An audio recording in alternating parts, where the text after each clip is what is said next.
Hello everyone. This is a homework. This is an assignment for one of the courses inside the specialization of AI product management. The course is Managing Machine Learning Projects. My name is Ulises Elias, and it is inside the platform of Coursera, and the university providing this specialization is Duke University.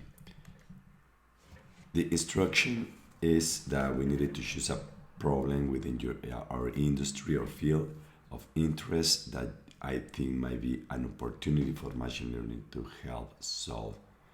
And I needed to define a problem statement that is tractable, something that is possible to work on. We're gonna be using the CRISP-DM model, which is the cross-industry standard for data mining.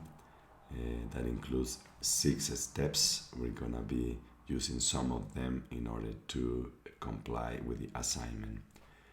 Well, the business problem is focused on a local supermarket chain.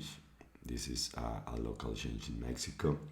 The potential users of the model that we're gonna create are the supply chain manager and the warehouse manager. So you might be guessing that the problem is related to managing the inputs, managing the supply for the supermarket.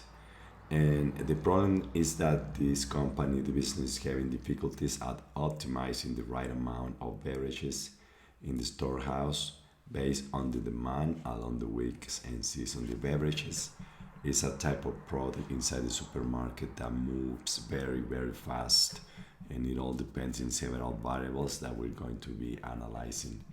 And this ends up in a high cost on inventories, and of course in affecting the sales at the end in revenues.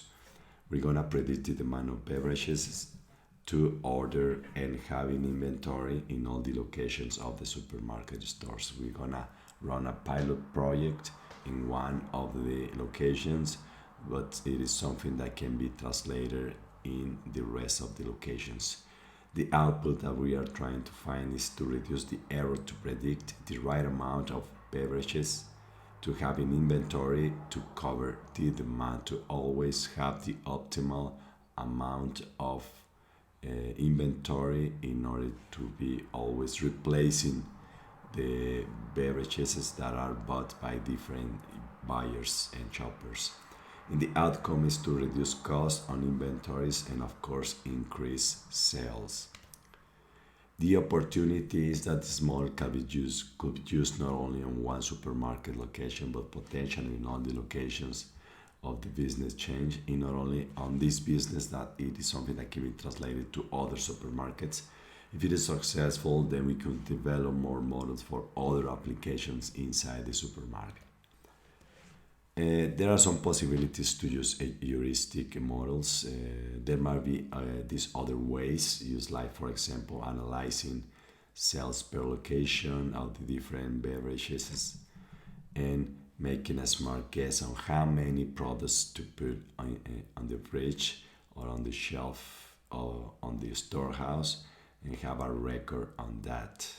That could be something that you can smart guessing, and this option cannot include many variables to evaluate, since it will be difficult to manage and do it if you do it manually, or even using spreadsheets. It is difficult to manage it. We're gonna use, for validation process, we're gonna use a scientific method.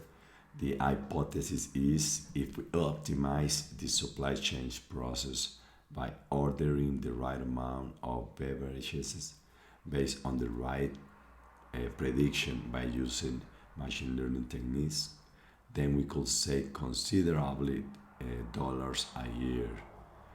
The test, we will run some tests assuming the ML model works and we are having a good prediction and estimate the potential savings. We can even run some tests in real environment, moving and ordering beverages or boxes in the inventory from suppliers as a way to test the project. The data sources are considering that we're going to use these sources also as the features. We're going to use the weather. We assume that the weather, especially temperature, affects considerably along the year on the amount of drinks that you buy. And we're gonna get this in an external way from different sites that provides this information. We're gonna use also the day of the week. The sales of drinks also varies along the week. And past, we're gonna consider the past sales of drinks per day. This is an internal data source. The traffic of buyers on the stores, it is also an internal source, but we're gonna use sensors, cameras. The bill size per person is also internal, the gender is internal, and the profile of the buyer, the company uses a loyalty card, so the data source is internal. Some classification is how wise, employee, professional, some information that is captured when the buyer acquires the loyalty card. And we will use data from the previous 3 years, which is the period of time that we have information from. And we're gonna, of course, run some cleaning of data. We have to explore the data in order to detect some missing values. We're gonna label the data and to manage and consider that we could have some missing information. So we detect that we can have some missing completely at random, especially when the information captured from when the customer enroll in the loyalty card. The capture risk could be omitting information, and we can use the backfill or the forward fill considering the rest of the data. And we're going to also run some tests on distributions and find relationships among the different variables.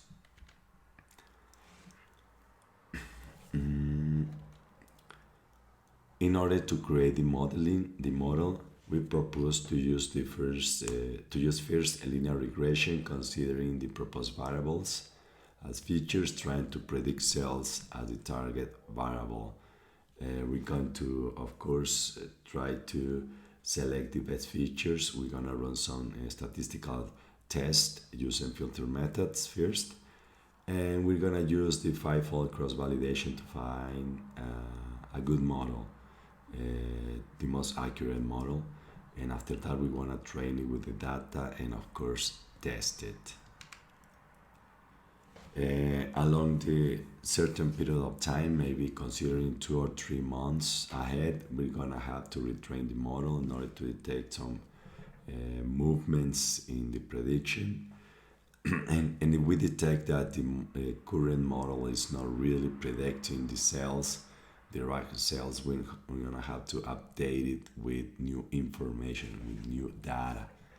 There may be some potential risks, like for example, concept drift. There might be some changes in consumer preferences. Some people might be drinking different type of drinks, or maybe opting for buying teas or any other not drinkable material. We could have also some data drift that could be affected by changes in buyer profiles, changing generations. Since a supermarket is serving most of the time populations around a perimeter of the territory where it is serving, the generations might be changing. For example, if we find a supermarket that is around a university, there might be some changes in a season in which the students can be on vacation. So we might try to consider that, but also maybe new generations are getting to this territory, to this perimeter, in order to live, and these new people can have different preferences in buying things. And that's it.